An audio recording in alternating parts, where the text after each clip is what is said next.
Hey there, everyone, and welcome to another episode of the Local Influencers Podcast. I am your host, Abel, and this week I am joined by the wonderful and beautiful and talented Miss Matt. Miss Matt, thank you so much for Hi, being on the Abel. show. How are you? Yes, thank you so much for having me. I'm doing great today. How are you doing? Doing well. So I am excited to have you on because we here at the Local Influencers have been following you on social media for quite some time. I'd say probably since we began almost a year ago on our podcast. So thank you so much Yeah. again for joining. I I'm interested to speak with you because not only are you a drag artist, for those of you who are listening, Miss Matt is in full drag glam. She's serving Paris Hilton DJ like realness all the way. And so you can definitely check it out on our YouTube page. But not only, like I said, are you a drag artist, however, you are a makeup artist as well. So Yes. my very first question for you is, which came first? Makeup, your love for makeup, or your love for drag? Um, Definitely my love for drag came first, which is very odd. But whenever I was a freshman in high school was the time that RuPaul's Drag Race came out. Mm. And whenever at that time, I was only 14, I wasn't out of the closet yet. And so my one day my mom was taking me to school and she said, Matthew, I went to your room to check on you because my mom would do that at night. And she's like, you were asleep, but there was a TV show on called Queer as Folk, and which came on after Drag Race. And I was like, oh my God, mom, I can't stand that show. And she was like, what? And I said, it's after RuPaul's Drag Race.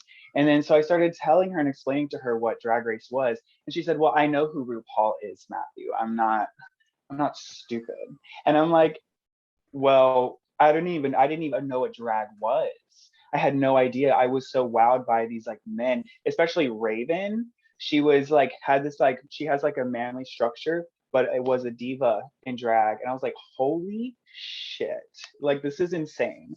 So um my mom's like, oh, okay, well that's cool. So then me and my mom would watch it. It wasn't until 2 years later that I came out to my mom and I was like, but don't worry, I'm never gonna be like a drag queen. I don't think I'm a woman. Like, I think I was trying to just like be like, I could be bisexual, maybe, like, you know what I mean? And so, um, so I didn't really like ever think anything about it. I just like loved it. And whenever I first saw a drag queen, I was like, whoa, that's incredible because that's a dude that just dropped a split with where did it go? I want to know. I need to know everything. I was obsessed with drag like the moment I saw it. That's awesome. Yeah, I actually met RuPaul and he is amazing. He is so Yeah. tall. He has the perfect skin. I'm like, I hate you. And he hugged me. I'm like, oh my God. But yeah, Wow. so That's um amazing. Wow, that's yeah, cool. this is not about RuPaul though. This is about Miss Matt. So Okay. um and so I actually was going to ask you then, so as you got into drag, you said drag race, kind of inspired you, that sparked your love for it. um how did you then start falling in love with the artistry of makeup? And I say artistry because a lot of people don't realize or may not realize that doing makeup is a form of art, because you're literally, we say, painting your face, like you're beating your face, you're painting it. So Yes. how did that, was it trial and error, and how did that go? So actually, I had no intention of doing drag because I was terrified of makeup because it looked, I'm like, okay, there's no way I could do that. And because, you see the pretty girls and you see the girls that are like, oh no, with their makeup. But then there's like people that are like, and so, and back then you only ever really saw girls with makeup, you know what I mean? And so, um, so I'm 27. And so back whenever I first was introduced to like put in makeup, it was 2013. And a drag queen put me in drag. And that night for this thing called Switch Night. in seven is an old bar in Corpus Christi that is no longer alive. But they used to have this thing called Switch Night, and boys would get in drag and perform, and that weren't regular drag queens, and it was like, a cool opportunity. So I was given the opportunity to perform, and so my first time in drag, ever seeing myself, I was also thrown on a stage, and I wasn't Miss Matt. I was just Matt. It was random, but when I saw myself, I'm like, oh my God, I want to do this all the time. And it was actually Naomi Evans, which is a local drag queen, who told me whenever we were hanging out one day beforehand, she said, one day you're going to get in drag and you're going to want to do it for the rest of your life. I promise you. And she was right. I was like, I need to learn how to do this. Now, I did not turn out, girl, anything like the drag queen that put me in makeup, girl. Now, did I believe that I was a goddess? Most definitely. You definitely should. And there were a lot of trials and errors, and I would use my makeup on my friend who is Black, and she would come out a different color because it was my skin tone. I'm Yeah. like, okay, that don't work. Like, I had a lot of trial and error, but also, like, in that you find different things that work for you, and the more you practice, I didn't believe it when I would hear it at first, but the more you practice, the better you get. And it's different for everyone, but YouTube came along and changed everything for me. For sure. All of the beauty gurus like Tati Westbrook and all of them, like the original OGs of YouTube. Oh, definitely. Yeah. Yes. And so you talk, we're talking about Drag Race, and like I remember when I first, because I was introduced to drag from a local bar called Club 6 that is no longer exists, right? Yes. Oh And my gosh, Abel. Yeah, so So you I knew the drag scene, and like a lot of the queens that I see now, I remember from back then as well. And I'm like, wow, you're still right. doing it. And Yes. back in the day, contouring and all this was not a thing, right? Or it No, wasn't as ma'am, it big was of a thing. washed out, maybe a little blush that was a Yeah. contour. And so Yeah. now, like, because I bring this up because you mentioned like Raven has a very sculpted, like, manly features. However, now with contouring and everything, it is very, very serving like fish now. Like, you could serve fish like Oh, very, definitely. for our listeners that don't know, fish is like very feminine looking and presenting. I'll throw another name out there for people to look up on TikTok, especially. It's Plastic Tiara. Plastique. Yes. Oh my Lord Yes. Jesus. So uh so Hate her. No, I'm just so when you in your drag scene, the drag scene and stuff here in town and South Texas in general, do you find a lot, especially because of things like RuPaul's Drag Race, do you find a lot of like bias? Have you ever encountered stuff where it's like a little clicky sometimes? Because I ask that not because it's drag, but because in a professional setting, when you go into a new job, there's sometimes cliques and those mean, quote unquote, mean girls, mean people. Definitely. Yes. But okay, here's a little backstory about me. I was a cheerleader, but not only was I a cheerleader, I was the very first male cheerleader at my high school. And so I was like thrown into the lion's den with all these girls who had been cheerleading their whole lives, and I had not been cheerleading for that long. And so that I've kind of always like felt like I have to go into, say, a setting and have something to prove, and I need to prove myself. And I started doing my makeup back years ago, and I stopped going out to the gay bars. And I definitely didn't go out in drag. Maybe like 2 times I would go with my own makeup, but I was wearing, like, do you know what a half wig is? No. So right now I'm wearing a lace front. So it looks like Okay. it's growing out of my head. Yeah. A half wig doesn't have that. It's like a hard front. The Okay. front of it's hard, and it's really meant for somebody with longer hair, and you clip it behind that and you kind of brush it into. That's what it's meant for. But I was wearing that as a lace front. Oh, No, girl. ma'am, that is not No. cute. So I stopped. I was like, if I'm going to go out and drag, I need to perfect myself. But I also was in a weird, because I'm very like twig-like as a boy. And as I was getting older, I was like, I still look like a 17-year-old boy. I don't want to go out to the gay bars anymore until I look like a man. And that still hasn't happened to me. And I'm partnered now, so I'm not even trying to impress nobody. But but my drag, I just chose not to go out or anything until like I was really seasoned and knew what I wanted to look like fully and knew that I could execute that. And so when I came back into the scene, it was a year ago. And a lot of the queens now, because there are the queens from back in the day still, like Alana Mhm. Davis, Layla Brooks, Desiree Brooks, you know, those Oh, girls. girl, legends here And in town. yeah, of course. And then there's these new queens like Frankie Stein, Isis York, Gemini York, you know, um, and like Fiji. I love Fiji, and me and her, I feel like we kind of came up around the same time. But she'll perform at the bars more often than me. So like, so she kind of is like in the know and like more friendly with all of those people. I'm very good friends with Alana Davis, but even she is kind of like a mystery in the scene, does her own thing. And so I feel like in our group, it's not in our group, but in our like I guess in our I love. region, Mhm. it's more about your experience and being able to like be around these people all the time. You know, there's a different you know, it's like a sisterhood.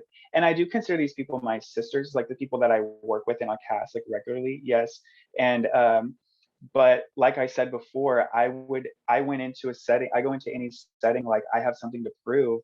And my first time being in a setting like that, I felt like I was, even though looking back a year ago, I was not even that grand. You know what I mean? But I felt like I was presenting something that, you know, I hadn't really seen around here. And so um so whenever I was still looked at as like, well, you're just like the new girl. Not, I wasn't told that, but I was like, you know, like I could just feel it, like, you know, Yeah, it's like I when you guess it's walk like into a maybe it was like in room my and head. It could have been in my head maybe, but um but I feel like that's in any setting. It's not even about like drag race and new. I feel like with drag especially, we come from a world in Texas where it's like pageantry. And now you Mhm. have these new wave of girls that don't care about pageantry, but want to feel like we're just as good. And we don't have to do that to prove that we're as good as other drag queens. And so, from my perspective, you know, it's important to me to have a full time job outside of drag. Roxy Andrews, I believe in like the Meet the Queens of season 5 was like, um, it was like one thing a drag queen must have. She said a full time job, honey. It's expensive, and if you want to execute, like you know, so I feel like because I spend a lot of time working, and I don't really go out to like, I don't perform on maybe like every few months. I feel like I am not looked at the same as like a working career drag queen. You know what I mean? But I don't think it's clicky. Like I'm friendly with all the queens. We're friendly with each other, but definitely there is that, you know, when you're the new girl in town, it is like a different feeling. also I feel like the way you're describing it, that's also like could be a good thing because when you're Definitely. they everyone if they're friendly, but you have that pressure on yourself to be like I have to prove to all these other local queens that I have what it takes. Like it just makes you better, right? It makes you like it makes you more confident in yourself and your abilities, and then like you said that Mm, they're already welcoming. I don't do you think that if it kind of just like you're you stepping up know, your game, not for everyone else but for yourself. oh yes. And I think it helps to have like a partner, especially that like my partner, he always tells me like he's the one that's like, I feel like you've already worn that before. And I feel like you should like, you know, do something else. Like I'm always trying something new. And so whenever I go into settings, you know, with other drag queens, I feel like we all kind of not feed off of each other, but like it's like, okay, she does that, that's cool, that's great. You know what I mean? I want to try that. Like to me, Frankie Stein, or not Frankie Stein, she's not even Frankie Stein anymore. She hasn't been Frankie Stein in a long time. I always call her that. She's like, it's not Stein, quit doing that. Frankie, is a fantastic makeup artist as far as drag, like can like completely change his face. And I'm like, I don't wear enough makeup. When I first started, I'm like, I definitely don't wear enough. I still like, I don't wear like do like harsh lines and all of that, but like I feel like it looks weird on me, but on him it looks like incredible. I'm like, I wish I could possess that. So I try to like kind of like do a little bit deeper contour and try to like be a little bit more highlighted and stuff. But like, what was the question? Oh no, No. elevating yourself. Sorry. Yes. Sorry. I just started like talking like his sorry. I started thinking about like his contacts for some reason because he used to always wear white contacts, but he's changed it up recently, and now I kind of want to wear contacts. So yeah, you're right. We kind of like feed off of each other, and but I wouldn't say like anybody because I brought it up to Frankie one time. Like I don't want to do Doja Cat because I feel like Alana slays Doja Cat. And he was like, girl, don't act like anybody coins anything. Like nobody owns anything. Just do you, you know? Like he said, like I felt inspired to do like a live version of a song after I saw you do a live version of a song with a microphone. He's like, no, I'm gonna do a microphone too. I was like, oh, okay, cool. And so it's not really a competition. And I guess that's where I got in my head, like in the beginning, like maybe like because I was like the newer girl, like it was like because I had something to prove, not that I had to be the best, but I had to be the best version of myself. And when we're like in our like little group chats and stuff, sometimes I come across as like the outspoken one. And so I feel like maybe I am just like too ahead of myself sometimes. But I guess that comes with just being like young. I'm still young.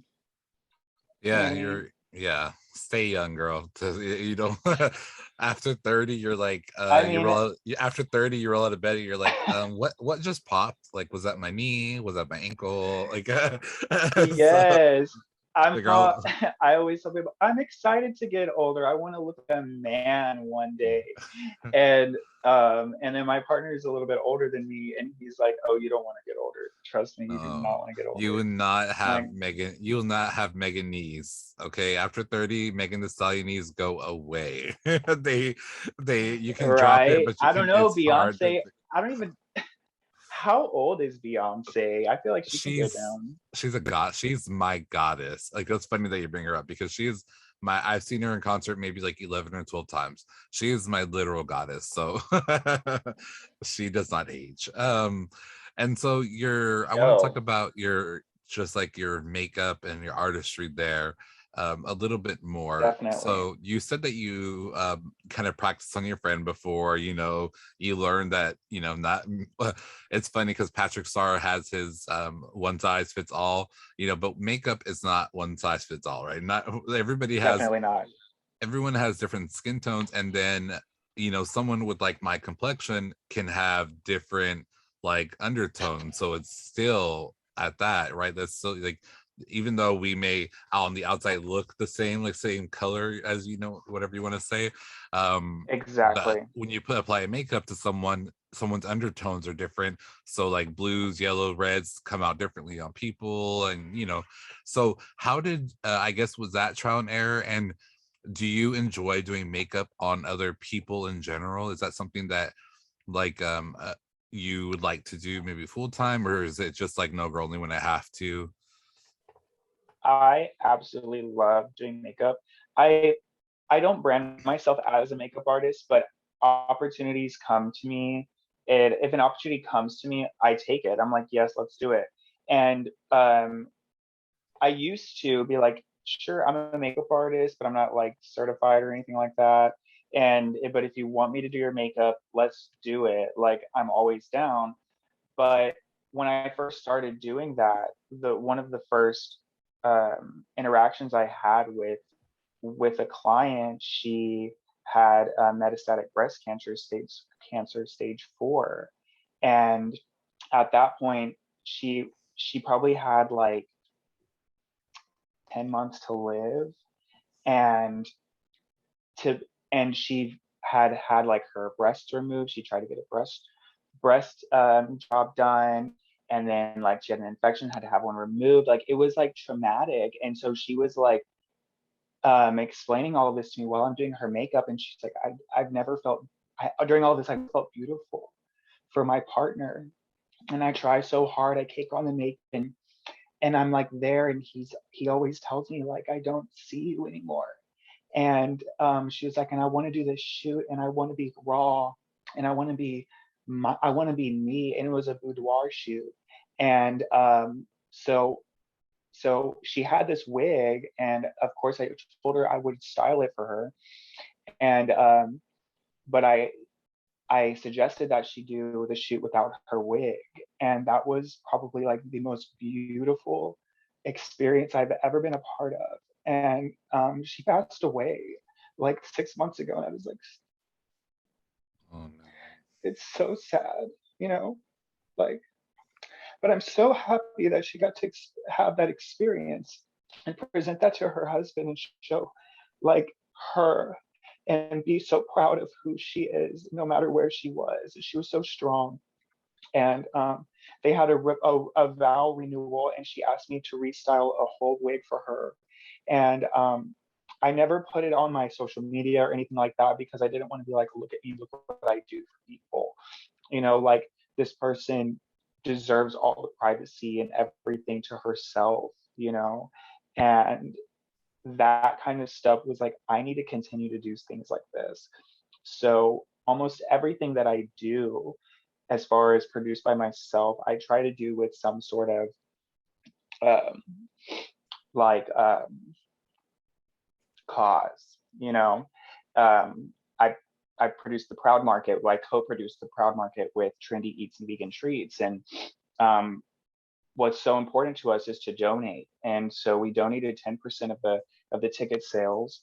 She donated a portion of her sales from her bakery, and then all of the tips that I received via Cash App, I donated to the Trevor Project, and we raised $425 that night, and it felt amazing to do something like that. And I love just giving back to everyone. You know, that's what the Proud Market really is about, is it was supporting the local artists, local businesses, local entertainers. And when I first went out there, you know, whenever I went to perform, because we had like a drag show, the people that were there to support something like that was like so overwhelming. You know, it's like, this is what I'm meant to do. I'm meant to be in a setting where I'm, you know, doing makeup, making people feel changed, either it's me in the makeup or doing the makeup on somebody, making them feel like so beautiful and changing their perspective on themselves, on life. That's what makeup can do. It's insane. And I never thought that I would be able to experience this side of life. You know what I mean? It makes me a humbled person. You know, I don't like to brag about things, but you know, I guess that's what these podcasts are for, is to like say like, you know, this is what I do, this is what I stand for, you know. And I love it. I love I drag. I love that, and I love how the two coincide. The, you know, the makeup artistry and then drag itself is a form of art. People, I think now it's become more mainstream thanks to like RuPaul's Drag Drag Race race. being such a Yeah, hit, by you all know. means, yes. And I love what you guys did with the Proud Market. I was actually supposed to be there, but I had to work, and I had some friends Wow, go. April. Oh my. Yeah, Oh, girl, I'm god just playing. god forbid having a full-time job. It's the worst, isn't it? I'm not uh trying to blow your kiss. I'm checking on you. Sorry. so so like, yeah, I was supposed to be there, but I also, from what I heard, was also such the people that showed out was actually such a diverse group of people. It wasn't just, you know, people from the LGBTQIA No, community. It was actually, just blended. Like, it was crazy, I heard. so my partner has like a man job, like he works outside, and like he climbs like the phone poles and does all that kind of stuff. And so when he leaves work, when he was leaving work that day, he was like, I have somewhere to be, like I cannot stay late today, I have somewhere to be. And his um and he's the only person that he knows of that's gay there. And it's not like this like big thing, but if you ask him, he'll be like, yeah. But so whenever we go, like when we were there, the last thing we were expecting was that like his coworker would be there, and like he was telling his coworker and his coworker's wife like this story about something, and he was like, I had these people in tears and I didn't know they cared about our community like that. Oh, Like it touched him. He was like, I feel like I don't know anybody. Like who like hug me. Like he didn't say that, but yeah. it's like somebody like what is like, like it's crazy. All the people that showed up, I felt so like um taken back for sure. Like I didn't want it to end. I wanted to say hello to every single person that came in that door. And it's insane. I didn't expect it to be such a great event, but we sold out of our tickets, and then people were at the door just saying, "Okay, can I just give you money to come in?" And my parents were working the door, and my mom was like, "Sure." So my mom just started taking money at the door, and so we paid like our band and stuff like and all that. With that, instead of like having like cash app and whatever, instead of having to deal with all that, just here you go. But it was such a great experience that we actually are going to be making, it's actually officially a biannual event. And so get ready because we're coming for the holidays and we're coming for the summertime, girl. Sorry, I almost got cut Awesome. off there. So then Almost glitched myself. when this podcast airs, stay tuned because we'll definitely be sharing that information for the event that happens later this year. Something I again, I'm in retail, so I don't know, holiday season is like the worst time of my life. I joke around and say that, but Of course. Yes. I would definitely try to be there. So all of our listeners, stay tuned to our social media and Miss Matt social media for that information. And I guess just a few last questions. They're kind of lighthearted and that I'd like to talk about it. Of course, we have to talk about. We've already mentioned it a few times. RuPaul's Drag Race. Okay. Okay. Now, do you think, because you said that you started watching Drag Race came out when you were younger and you started watching it, do you think that what they call a Ru girl, right? I know they have them a lot in San Antonio. They go there quite often. Do you Mhm. think that that has caused like, do you think that's caused any issues with like local queens, not necessarily just here but like maybe in San Antonio? Do you think that that's caused them issues, or do you think that has again kind of just elevated their game and your game and other queens games to want in their own Um, way to emulate that kind of stardom? What are your personal thoughts on that? to me, I think it's awesome. We have an opportunity to interact with these people. And a lot of the queens from Drag Race love to um, share, like, whenever they're sent, like a lot of the queens are brought like one at a time and they're put on a show with other girls that are local girls. And you're provided a platform where all these people are coming, yes, for that one person, but it's also your moment. It's your opportunity to wow the crowd. And what's so important to me and to my partner is what he always says. Um, in the first like 10 seconds, that is when you have the opportunity. Their first 10 seconds of them actually singing, like how queens will like do like a 20-second intro without anybody coming out or anything. And so once you're out there, you have 10 seconds to say, I'm right here and you're not going to take your eyes off me, boo. And that is so important in everything you do. And I think that sometimes there's queens that get stuck in what they do something and the crowd loves it. They do it all the time. You know what I mean?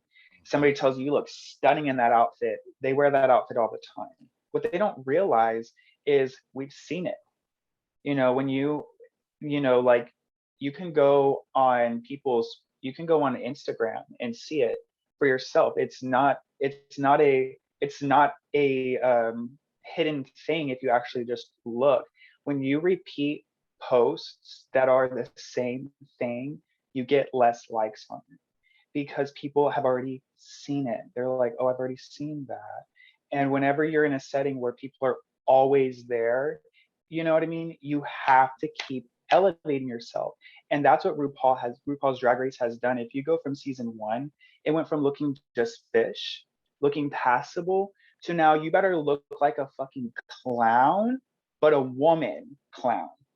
Like not a Or what? clown, but you better be, Yeah, like you know, like you, campy or like campy, you better be outrageous, you better be, no matter what, if you're going to be glamorous, you better be covered in rhinestones, girl. You better be head to toe. You know what I mean? It's, you need to elevate yourself and always be changing yourself.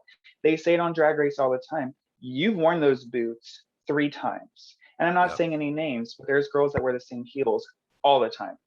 And I see that in their posts. and it's like Like every time you post, girl, you're wearing the same shoe. And I'm sorry, but it's not the local, it's nobody's taking your spotlight from you. You're dimming it yourself. yep, amen. Amp it up. Amp yourself up, sis, because I mean, I'm not saying like I'm this successful drag queen. I'm not saying that at all. But I am saying that I have a great following that always backs me up and that is always there for me and that supports me and that always like always is like right there, even whenever I don't expect them to. Like I always have a group of people there that are 100% there for me. And I know that pretty much everybody has that people, but those people aren't yes people. You know what I mean? I don't surround myself with yes people. And I guess that also comes with it. You know, a lot of people like to do that. And I refuse. Yeah, and it's funny that you say all that because I have another podcast that I do called Shady Boots. Oh, I was about to bring that up, Abel, because I heard a couple episodes and I was Girl, like, let me spill oh. some tea to you. Girl, Pandora box. I don't care. I'll put them on blast. I will at them. They're famous. They probably won't see it. Maybe they will. Pandora box girl. She does. It's like you said. She does the same type of look every single time. And I'm like, girl, how did you Yes, get on All Star 6? How are you yes. here? And then, Help me and make how did she last sense along? about And not this. only that, they're all like, girl, like before the Super Bowl one, they're like amping her up, like she was gonna be the best one, like her Carol Channing. Oh my god, wait till y'all see it. And that was the most boring one. That was a funeral performance. I'm sorry, I'm not impressed by And her. and then Um, one last queen I have to call out before we wrap up is Jiggly Caliente. She is not it. She is gross. She's nasty. She's rude. It's like to quote Nene Leakes, so nasty, so rude. Because I met her in person and she was one of the did you? rudest queens. Yes, I've met a lot of Oh queens. my I gosh. met Alyssa Edwards, Shangela. They were okay. So let's put it this way: Alyssa Edwards and Shangela are Beyonce, and Jiggly Caliente is not even the Michelle of the group. She's the girls that got kicked out that nobody remembers. Okay. Okay. She was so rude. She did not. And I'm like, girl, I don't even remember. Like, what season were you on? Like, were you the top 10? When, she is so rude. So, anyways, I just asked all that. I want to bring a drag race because obviously we've talked about it. It has influenced Yes. the culture in everything, like contouring we said wasn't a thing and definitely is now, so Yes, for um sure. I love it. Drag Race is such a, it's crazy. I've, I'm like religious about it, and I don't think people even know that. I'm not like one that like posts about it or anything, but I love Drag Race. And yeah, you're right. Um, yeah, you know it what's just crazy is I don't get like the on TV from Kennedy Davenport. I don't get like the best vibe from her, but I've seen her perform in Austin one time and talk about cry. I mean, obviously I'm a crier, but I was in tears watching her perform. Kennedy Davenport actually can perform. You know the what I same with mean? Eureka O'Hara. Her Have you seen her performances, perform? yeah, her performance, and I've met her also. I have a picture with her also. Eureka is one of the sweetest queens, and she was on a panel that I went to also because I went to Mm-hmm. DragCon, and she had everyone in the room crying, and her performance was amazing. It was very reminiscent of her episode where she had her mother's like projected on her dress. Like her performance give that in real Yes. life all the time. And so I've seen her like 3 times. She's great. So yeah, we Have you can talk about. seen We're Here? Yes, girl, season 2 is coming out soon. I know So that we cry every episode. Our household loves drag, girl. yeah, We so could talk about this all day. Have me so on the Shady Boots, I guess, yeah, girl. I We'll just be need there. to. I need to. I'm looking like I definitely need to. So we can talk about that once we're done here. So why don't we go ahead and wrap up? Now is the time for you to plug anything and everything you want. Where can people find you, your website, merch, all the above? Now's the time. Okay. Well, you can find me anywhere at Miss Matt. Am I not anywhere? YouTube and Instagram. I'm not really a Facebook person. I do not have Snapchat. Well, man. I has the man. Okay, just kidding. Out there, y'all do y'all thing, whatever. But no, I just have Instagram. It's Miss Matt, Matt with an E like makeup. My name really is Matt, so it's whatever you want to call me. I do have merch. I have it right here. This is one of my shirts. I have them in pullovers and sweaters. It's me, an animation of me and one of my looks that was photographed by Dre on Film, who's a local film photographer. And the animation was done by Carly from Strawberry Moonbeats. She's a Native American artist and she does beadwork, she does graphic design work. She's amazing. And well, she doesn't really do graphic design. I just asked her to draw some for me and I consider her a graphic designer now. So if she does consider herself, I don't know, but yeah, and you can purchase my merch at Teespring, that's TEE spring.com/Miss Matt, and use code YAMOTHER. If you want to know how to spell that, follow me on Instagram. And that'll get you 10% off of your whole entire order. You can also follow the market as well. We're on Instagram. Yes, and for you listeners, I will have all of the links that she just listed in the show notes. And so all you'll have to do is scroll down, click the link, and it will take you Ah, to wherever you want. See how easy Abel, that you're is? so sweet. See You're how so easy that considerate. is. With your Shady Someone Boots podcast. I didn't know you were so considerate. Okay, girl. Those are two personalities. We need to end this podcast. No, I'm just kidding. Miss Matt, thank you so much again for being here. Thank you for just enlightening us with your talent, like just like all of your information and your stories that you shared, the personal stories. I definitely appreciate that. You're serving Paris Hilton realness while doing it. We love it. The lady DJ. Hey, come So cook with me. so again, thank you so much. And for all of the listeners out there, wherever you are, please go out into your community, make a change, and do something good. Thank you guys for listening and have a great day.